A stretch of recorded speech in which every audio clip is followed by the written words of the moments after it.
Hey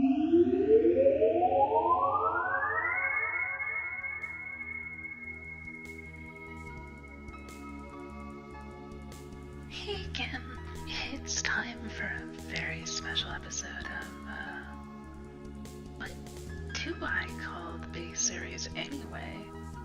Game design with good trees? I don't know, something like that. Anyway, special episode of Verily So. Why?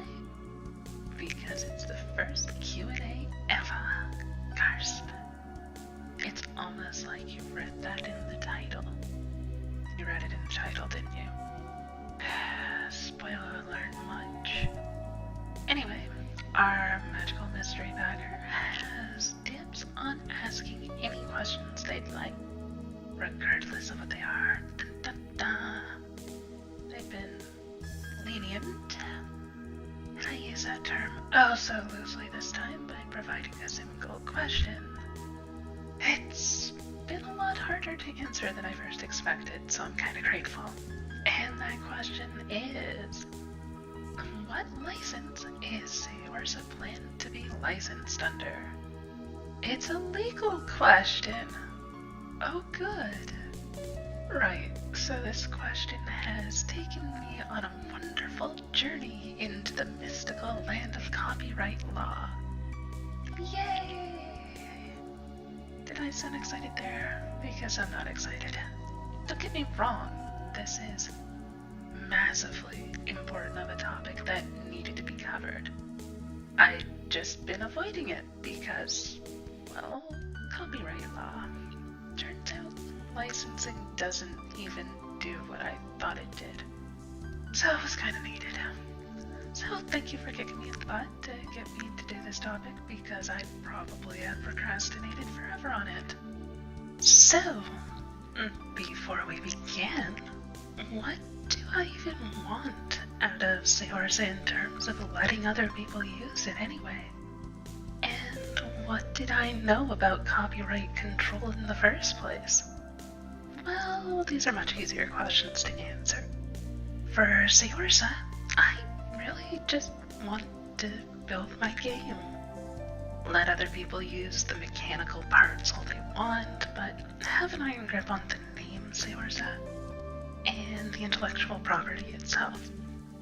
Like, I don't care if you copy virtually every mechanic I develop for the game because, well, I kinda want to push game design forwards out of this we're stuck copycatting bad ideas from 40 years ago area that tabletop RPG design's kind of been stuck in.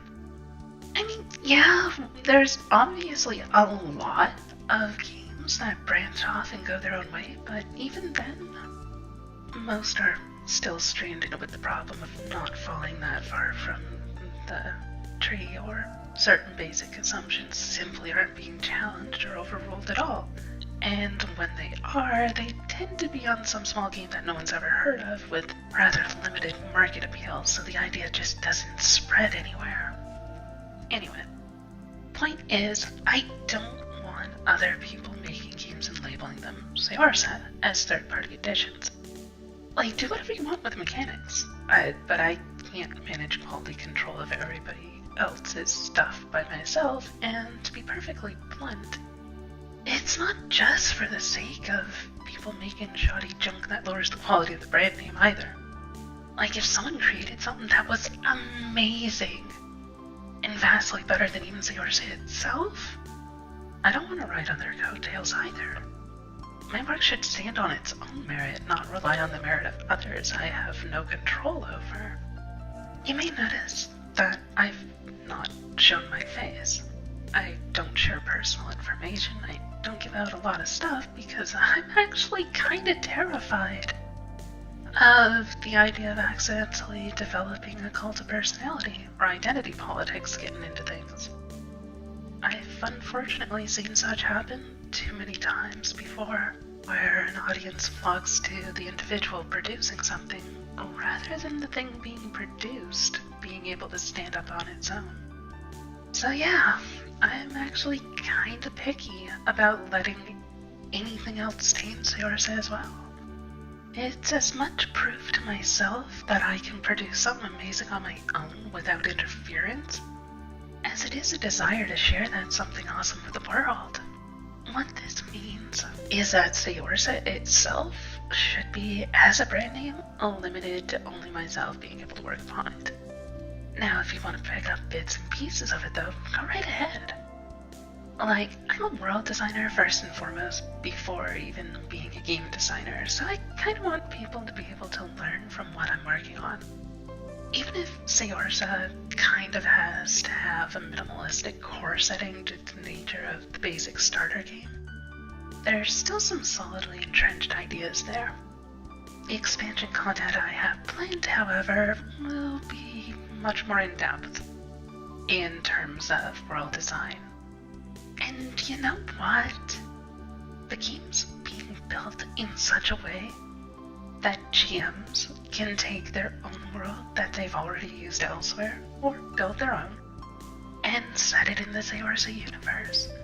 In fact, if a GM wanted to publish their game under the Saorsa rules, yes, I want you to be able to do that.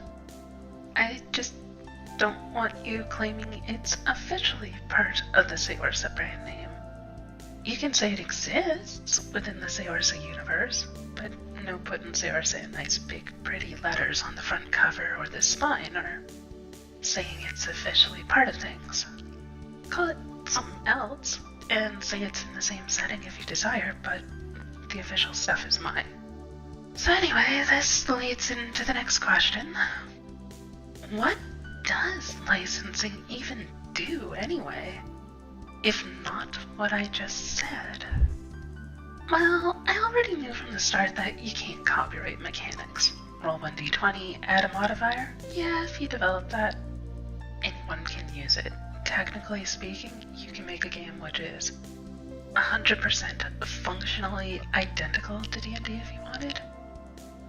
Why you'd want to do that, I have no idea since it's inherently deeply flawed on many levels, but hey, whatever. The point is that once a game is made, which solves a problem which has been plaguing the industry for decades, everyone can benefit from it because now everyone can use that same fix. Yay! It pushes the entire industry forwards when someone comes up with a new idea. And we gradually dig ourselves out of the depths of the dark ages of RPG design, where we were still clinging to the same wargame roots. Don't get me wrong, I love wargames. But, well, let's face it, they're not particularly ideal for role-playing. Some of the mechanics carry over, but a lot of them are innately crippling to the concept of playing a role. So anyway, you can't copyright the mechanics. And it turns out that copyrighting your brand name and the lore, fluff and general setting for your game is covered under a completely different section of copyright law. Yay! And is stated as all rights reserved from the very start simply by making something. As in, you tell people what they can do as opposed to having to specify what they can't. So what the heck does licensing even do if it doesn't cover the fluff or the crunch? And the terms fluff and crunch being that crunch is the mechanical rules of the game and the fluff is the setting and things that aren't part of the rules but are part of the game. Anyway, licensing doesn't really cover either of those. So it turns out I had no idea what licensing even did.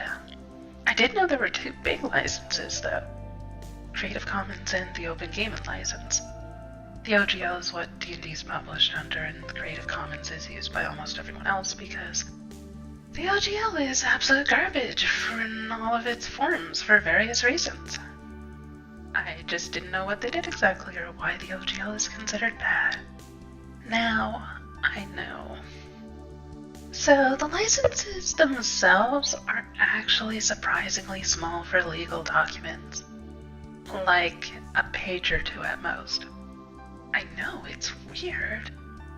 Legalese that doesn't drone on for hundreds of pages? Does that even exist? Well, apparently it does.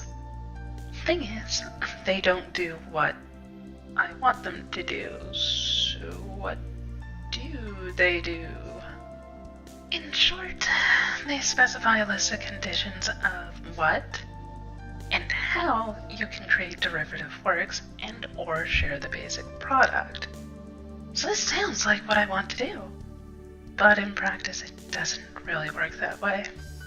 This is mostly because licenses that exist already aren't made to do what I'm trying to accomplish.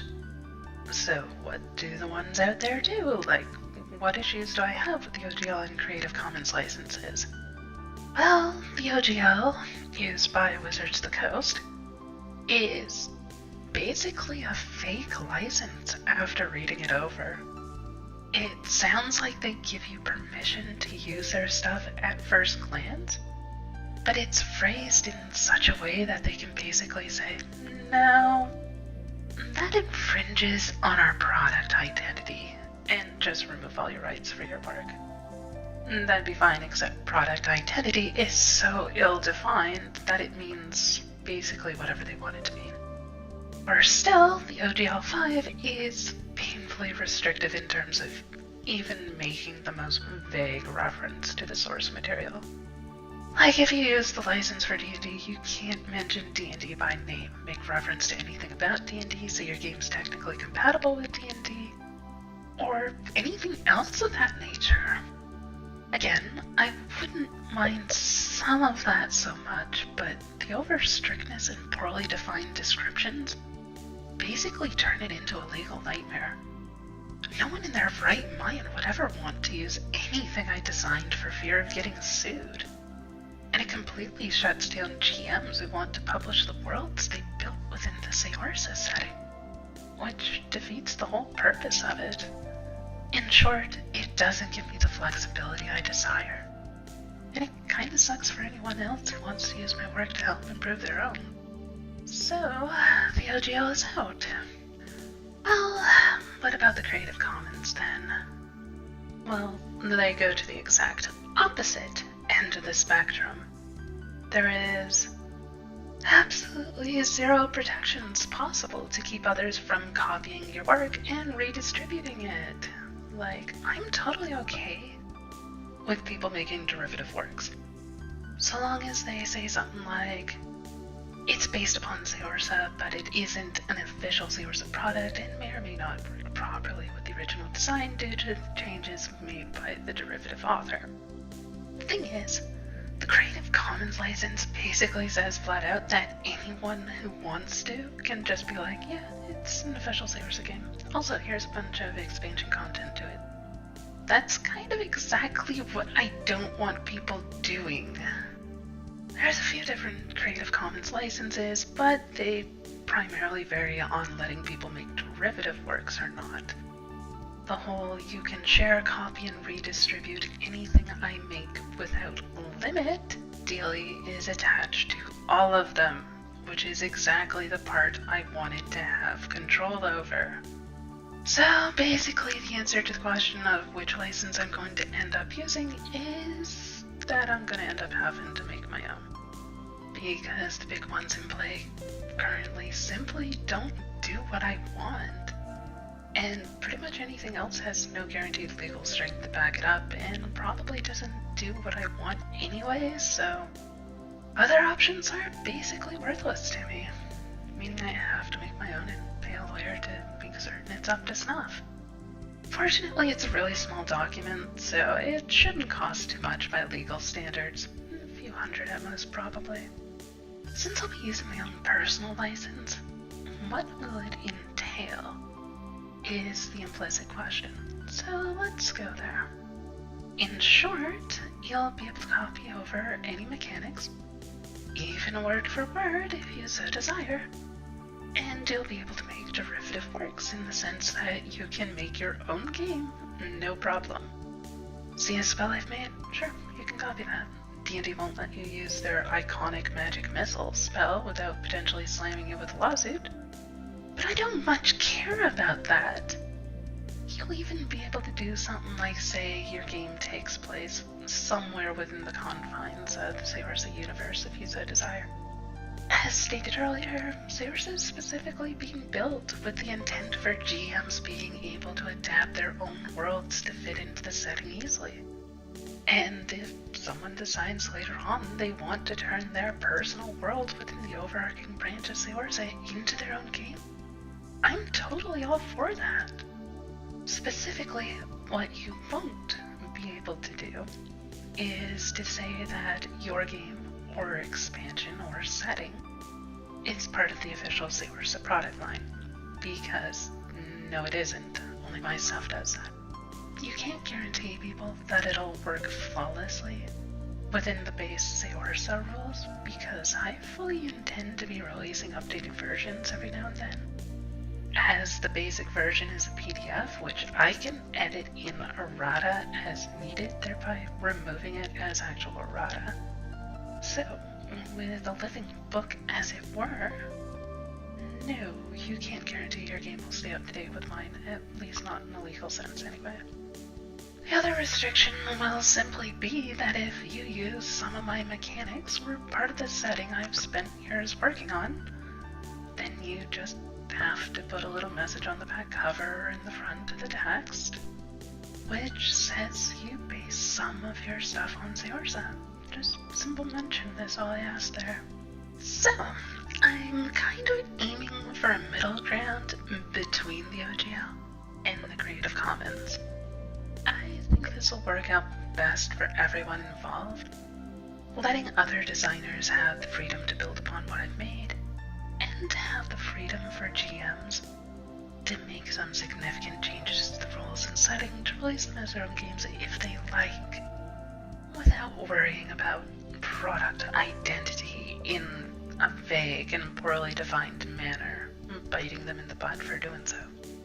But official Saorsa stuff is mine and mine alone. Anything which gets to put Saorsa on the front cover or the spine and say it's an official expansion or part of the core game, I get dibs on. Anything else is basically yours to do with as you please, so long as you're clear that your game is not officially sanctioned Saorsa stuff, it's just based upon it. That should give the flexibility for other people to do with it as they please, and let me have the control I want over my own particular product in the end.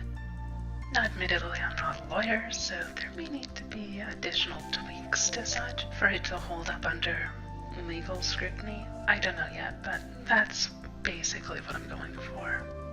Anyway, I hope that answers the question. Possibly a bit more so than intended. And that's the end of the first Q&A ever. So with that, I'm out.